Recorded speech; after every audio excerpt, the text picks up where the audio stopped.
Zimbabwe. I'm a communication program manager with the International Committee of the Red Cross. I'd like to welcome you all to the 2015 Zimbabwe National International Humanitarian Law Moot competition preliminary round being held here at the Great Zimbabwe University. This is the 9th edition of the competition since it started in 2006. We only skipped 1 year, in 2007. So we are in the 9th edition of the competition, and we are very excited to be here today. Just as I'm starting, I'd like to request all of us to put our phones on silent so that we do not disturb the competition. And also, to restrict movement, I'd like to request that when you're about to walk out, please feel free to use the back door, or you can walk to the side so that you don't disturb the judges and proceedings. Thank you very much. As I'm starting, I'd like to recognize a few individuals. We are going to put this program together. First, I want to recognize Mr. Ludovic Bonsi. He's the head of the FRC sub-delegation in Blawayo. I'd like to recognize Mr. Kiwani, the Dean of the Faculty of Law, the Vegetable School of Law. I'd like to recognize Mr. Prasid Manasa, Mr. Chawanda Zogbo, and Advocate Fadema here. I'm not sure what she's sitting there. These three individuals, I want to recognize them, especially because they've worked very hard to groom the students. They've worked very hard to get them ready for this competition. And they've sacrificed so much of their time at no financial benefit. They've sacrificed their time to coach the students so that they're ready for this competition. So thank you very much for the hard work that you've put in. I'd like to introduce you to our panel of judges for the 2015 Zimbabwe National IHO Moot Court preliminary round. We have Ms. Ratizo Makombe. Ms. Ratizo Makombe was in the MSU team in 2010.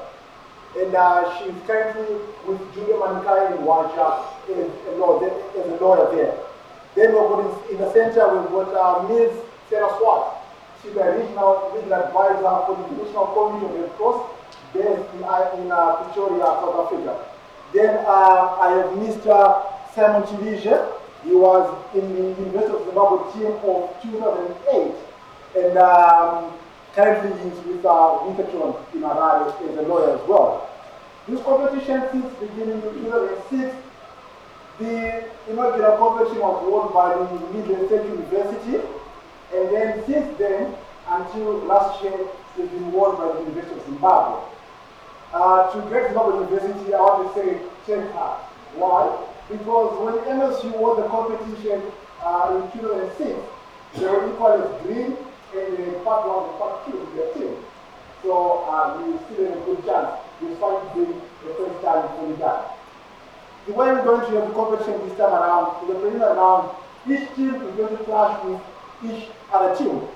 And then we're going to conduct a draw. Our teams are called the University of Zimbabwe, Legal State University, and Great Zimbabwe University. But for the sake of transparency, for the sake of fairness, the judges are former participants of this university. They currently do not know which team is from which school. And our teams are going to be identified as Team A, Team B, and Team C. So we shall be calling the captain for the team to come forward.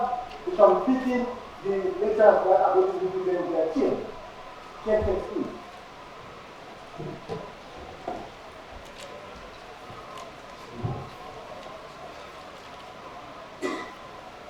And your team,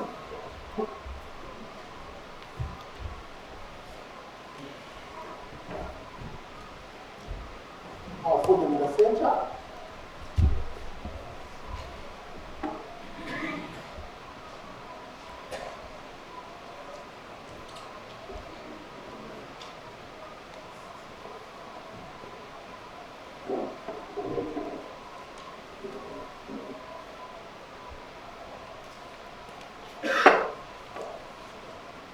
So, as I mentioned, our teams are going to be identified as Team A, Team B, and Team C. And to assist with the process, we have this jar here, beautiful, with white boxes, signifying purity. The teams are going to pick which name they'll be called with today from this jar. And then after that, The teams are going to be pitted, as I said, each team is going to clash with each other until everyone has completed 2 rounds. So to assist us with that, we've got this team's draw. This team's draw, we're going to pick which team is going to clash with which team at which stage of the competition. First round, second round, or third round. We'll pick from here. And then as well, we've got 3 topics. I think you saw from the paper that you have. We've got 3 topics, and teams are going to decide which topic is going to be decided first, second, and third from this ball here. So now I'm going to ask the team captain to come and pick one box.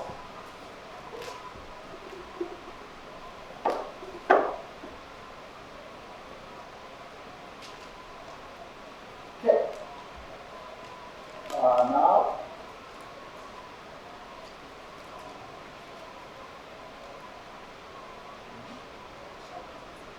Michelle Mchesa is representing Team A.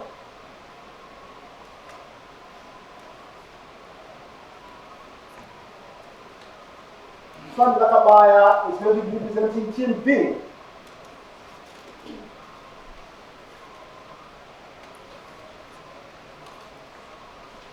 And Mr. Kudawashe Mzenda is going to be representing Team C. Are we happy? Transparent? Now we move on to who is going to be pitted with who first. Team A, Team B, or Team C, who is clashing first? I'm going to do the picking myself. So, I'm looking myself. Okay, I'm missing it. Okay, I'm trying to make sure that the one that has marked I'm no longer able to identify it. I'm picking this one first. And this one is showing us that in the first round, we're going to have Team A versus Team B. That's going to be our first argument for today. I see someone smiling. I think they want to be first. And then second we're going to have, you know what, they're never. One of these two is going to have to get in the second argument soon as the first one. So these guys, they are quite clever. And it's Team B that's going to argue with Team C. And lastly, and I think the obvious, I'm not sure, we're going to have Team A versus Team C last. Okay. Transparent? Everyone healthy? Thank you. Okay. Now, as we start to, now as we prepare to resume, to get off with the first argument, I'm now going to pick the topics. Team A and Team B, Team A and B are first, and they're going to be arguing on. I'll speak about the topics first. If you look at the topics that have been handed over to you, IHL, International Humanitarian Law, it is a law that was put together mainly to govern the conduct of combatants during armed conflict, those who are fighting, be they from the government forces, be they from the non-state armed forces, the ones that you prefer to call the rebels. There's supposed to be fair play in armed conflict. So the law has been designed to introduce rules that govern those who are fighting. It is not there to stop fighting. It says when you start fighting, at least let there be rules to govern the fighting. It goes on again to protect civilians. The law is quite concerned with the protection of civilians and civilian objects. I don't believe that any one of us is happy to see a school being bombed. I don't believe it is fair for a hospital to be bombed. I do not believe that my grandmother who is in Goromonzi should be bombed when she's not fighting. So the law is there so to protect civilians and civilian objects. So if you look at the topics, they're touching on some of the very controversial things that are happening now. We have seen wars happening in Syria, wars are happening in Central African Republic, war is going on in Ukraine, in DRC. The number of civilian casualties has gone up scaringly. In today's world, 95% of those who are dead are civilians. So for every 100 people who are dead, 95 are civilians, and only 5 are soldiers. And I do not believe that is okay. But if you look at the wars that were fought in the 19th century, only for every 100, only 5 were civilians. And 95 were those very people who decided to go and fight, which I think was fair. So because of the increase in the number of civilians who are being caught up in fighting, we have decided that it is important that we discuss these issues. And what these teams are going to be discussing is going to contribute to ongoing debate. We have lawyers who are waking up in the morning, 8 o'clock they're in the office until 5 p.m. and they're debating on these very important issues. And what these people are going to be discussing today is going to contribute towards those discussions, which are meant to make sure that civilians are protected better. So the first topic to discuss this morning by Team A and Team B is going to be on contemporary armed conflict. Topic 3.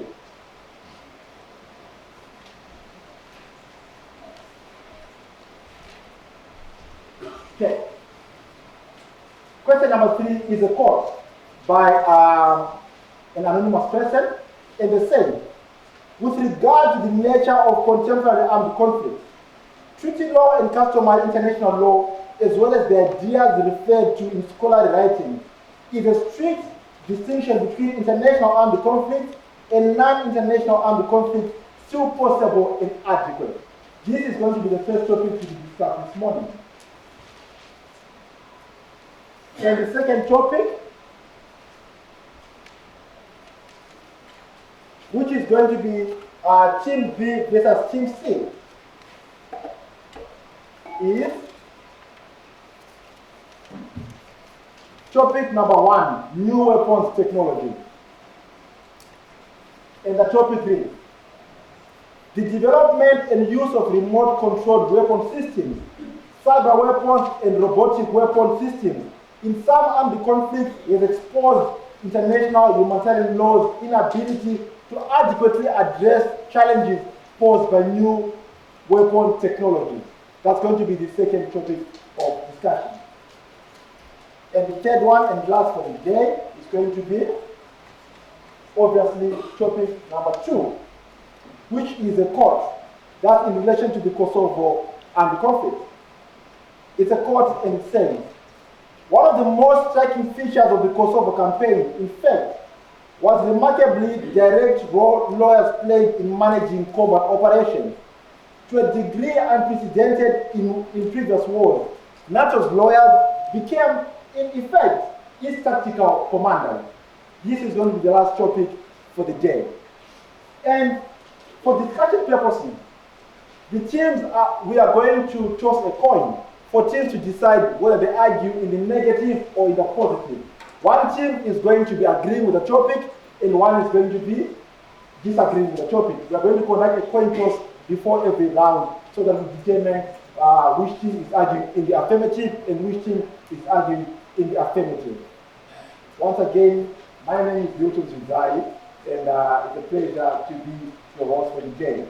So for the sake of round 1, I'm going to be calling the captains from Team A and Team B so that we do the coin toss to decide who is arguing in the affirmative and who is arguing in the negative. Captain C.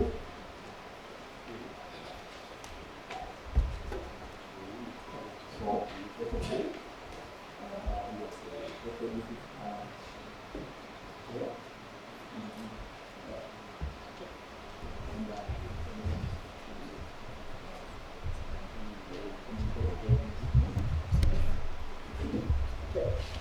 Coin toss to decide who's arguing the affirmative and who's arguing the negative. And the team which wins the coin toss will choose which side they want to argue. Okay. I'm trying to say. And it's tails. So it's team B. Which side is it? Team B is going to be arguing on the left. Team B is going to be arguing in a negative, and Team A is going to be arguing in the affirmative. Are we together? Are we happy? Thank you. And we shall give the teams 15 minutes to prepare their arguments, and then we return. And when we return, you shall not be seeing my face, you shall be seeing the judges take over the competition. Thank you very much, ladies and gentlemen. We will take a 15-minute break. When we come back, we will resume the competition. Thank you.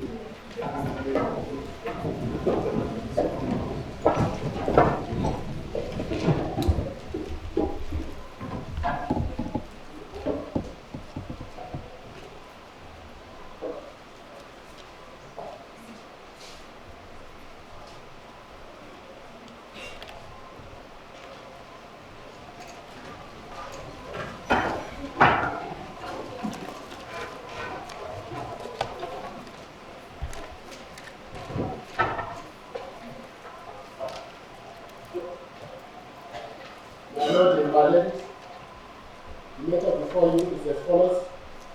With regard to the nature of contemporary armed conflicts, treaty law and customary international law, as well as ideas referred to in scholarly writings, is a strict distinction between international armed conflicts and non-international armed conflicts still possible and adequate. As it pleases me, my Lord, this is the matter before you.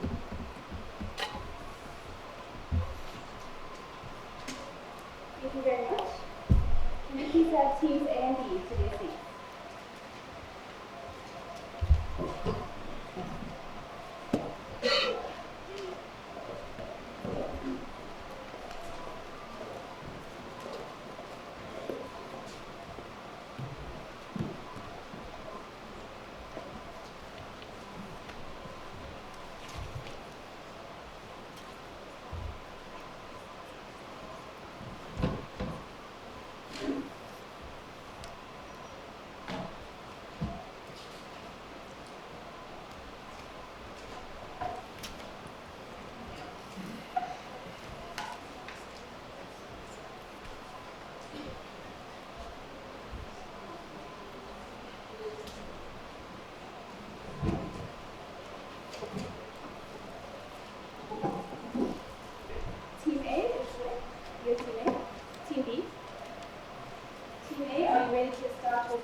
May it please this Honourable Court, my name is Michelle Mutasa and I appear for the affirmative.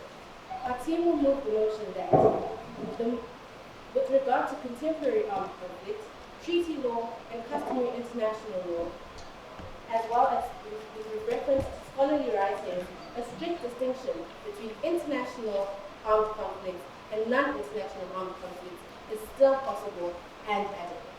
Appearing with me is Mr. Simbarashe Morongo, our second speaker, and Mr. Noble Chinano as our third speaker. This team will structure this argument in 3 parts. I will speak first, and I will define the key terms of the motion.